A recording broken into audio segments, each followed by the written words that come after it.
Hello प्यारे बच्चों, कैसे हैं आप? आप सुबह सब नाश्ता तो करते ही होंगे। कोई दूध पीता होगा तो कोई पोहा खाता होगा और रोटी तो सबने खाई ही होगी।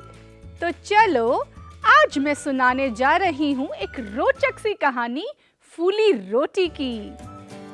जमाल की माँ रसोई में खाना बना रही थी। जमाल माँ को देख रहा था। जमाल का मित्र जय बर्तनों से खेल रहा था। जमाल की माँ रोटी बना रही थी। जमाल भी रोटी बनाना चाहता था।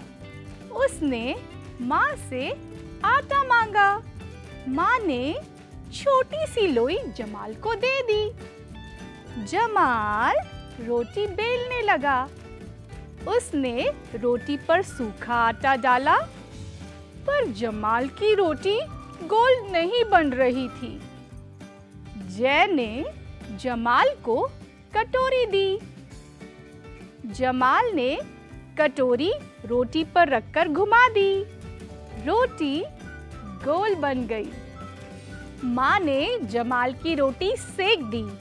जमाल की रोटी खूब फूली। जय और जमाल ने खुशी से रोटी खाई। हाँ, थी ना एक मजेदार कहानी और सबने बहुत मजे से सुनी भी। तो चलो इसके बारे में कुछ बातें करते हैं। जमाल ने आटे की लोई मांगने के बाद क्या-क्या किया? याद है ना आपको? जमाल ने रोटी बेली, रोटी पर सूखा आटा लगाया और कटोरी रखकर रोटी को गोल बनाया। जमाल ने तो अपनी रोटी गोल बना ली, लेकिन कभी आपको अपनी रोटी गोल बनानी होगी तो आप कैसे बनाएंगे? सोचे जरा और फिर बताइएगा जरूर। अब रोटी की इतनी बातें कर रहे हैं तो मुझे फूली फूली एक और बहुत स्वादिष्ट सी चीज याद आ रही है। आपको भी याद आ रही है ना? जी हाँ, हम बात कर रहे हैं फूली फूली पूरी की। तो जैसी मजेदार कहानी आज मैंने सुनाई है फूली हुई रोटी की, वैसी ही कोई मजेदार सी कहानी आप सोच के रखना फूली हुई पूरी की और फिर अपने दोस्तों को सुनाना। मुझे भी सुनाओगे ना तो मुझे बड़ा अच्छा लगेगा। तो चलो ऐसी ही मजेदार सी एक गोल गोल कविता भी सुनते हैं। शुरू करें। रोटी अगर गोल ना बने और बन जाए कहीं का नक्शा, नक्शे को फिर कैसे तपाऊं, नक्शे को फिर कैसे पकाऊं, तो फिर इसका क्या करूं? गोला बना लूं पृथ्वी जैसी या उस देश को डाक से भेजूं, बन गया है जहां का नक्शा। चलो तो कुछ और बातें करते हैं इस कहानी के बारे में। बताइए तो जरा, रोटी कैसी बनी? गोल। जय ने जमाल को क्या दिया? कटोरी। माँ ने जमाल को क्या दिया? लोई। रोटी किसने सेकी? माँ ने। अब चलो थोड़ा सा शब्दों पे भी ध्यान देते हैं। तो अब आप मुझे बताएंगे रोटी शब्द सुनकर ऐसे ही और कितने शब्द आ रहे हैं आपको? रोटी, छोटी, मोटी, थे ना ये शब्द रोटी से मिलते जुलते? इसी तरह दूसरा शब्द है हमारा फूली। फूली से मिलता हुआ शब्द सोचो जरा। फूली, मूली और जूली। जी हाँ, ये हैं मिलते जुलते शब्द। अब हमने एक जैसे शब्द तो बना लिए, चलो अब इन शब्दों को वाक्य में बनाते हैं। तो पहला शब्द हमने क्या बनाया था, याद है ना? रोटी का छोटी। तो छोटी से एक वाक्य बनाया जाए। मेरी एक छोटी बहन है। तो चलो अब मैं आपके लिए कुछ और भी अच्छा मजेदार लेकर आई हूँ। तो करते हैं मिले जुले शब्दों का अभ्यास।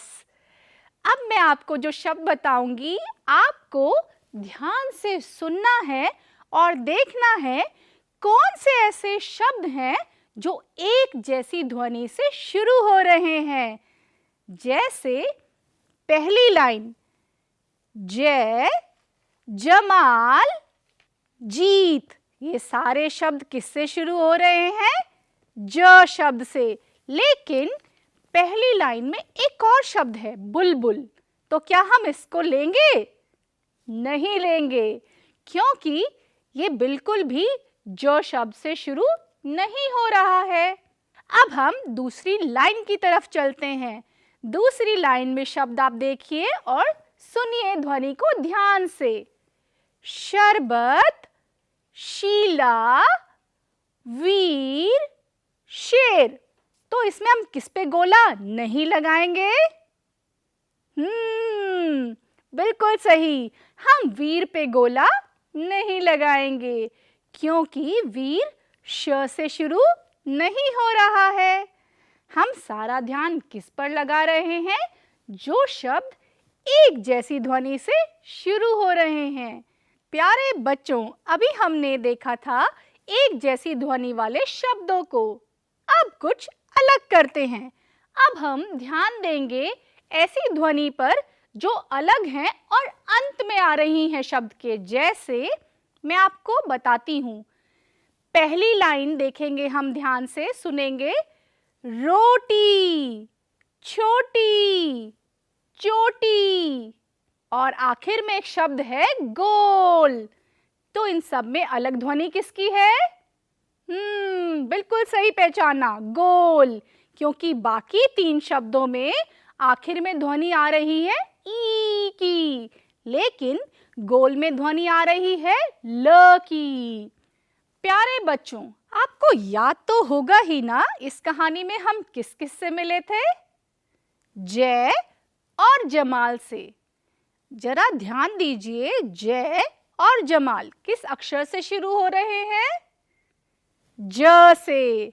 तो आइए कुछ ऐसे ही नामों के बारे में जानते हैं जो ज अक्षर से शुरू होते हैं।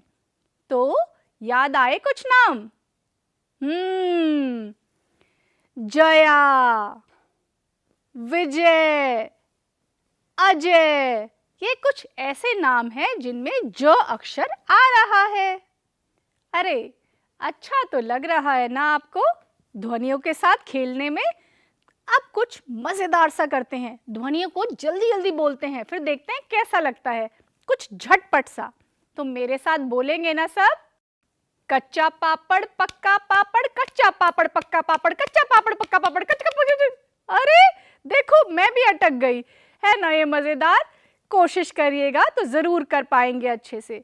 दूसरा झटपट है, भालू को आलू भाया भाया, आलू भालू को। अरे ये तो पहली बार में ही गड़बड़ हो गया। भालू को आलू भाया भाया, भालू को आलू। हाँ जी, तो ये था तो बहुत ही मजेदार खेल है ना। झटपट हमने शब्दों को आगे पीछे किया। अब हम शब्दों से चलते हैं चित्रों की ओर।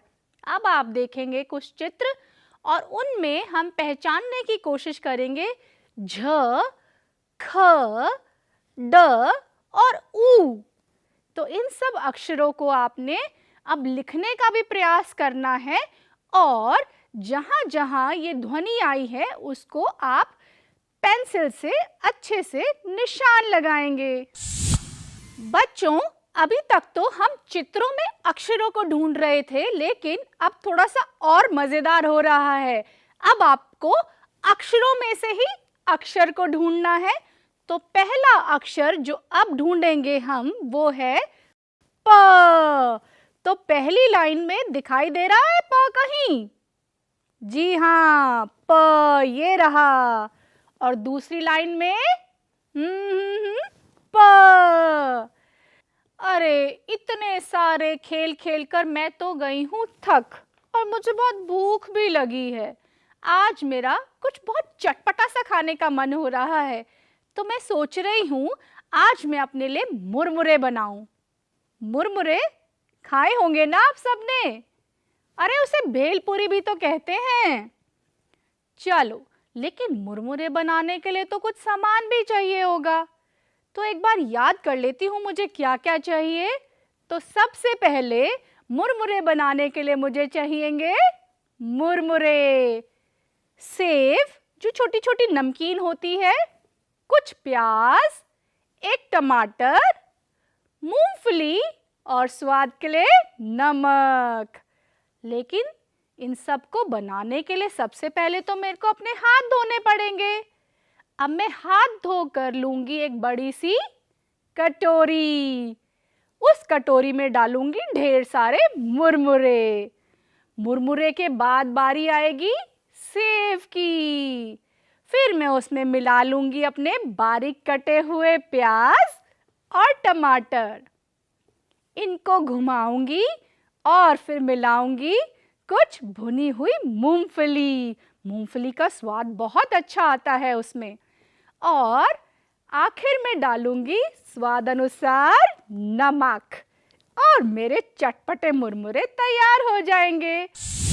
अरे एक बात तो मैं आपसे कहना भूल गई थी। जब आप आज ये मुरमुरे बनाने जाएंगे तो आप रसोई को ध्यान से देखेंगे और देखेंगे कि आपकी रसोई में आपकी माँ ने क्या क्या रखा हुआ है, कौन कौन सी सब्जियां हैं।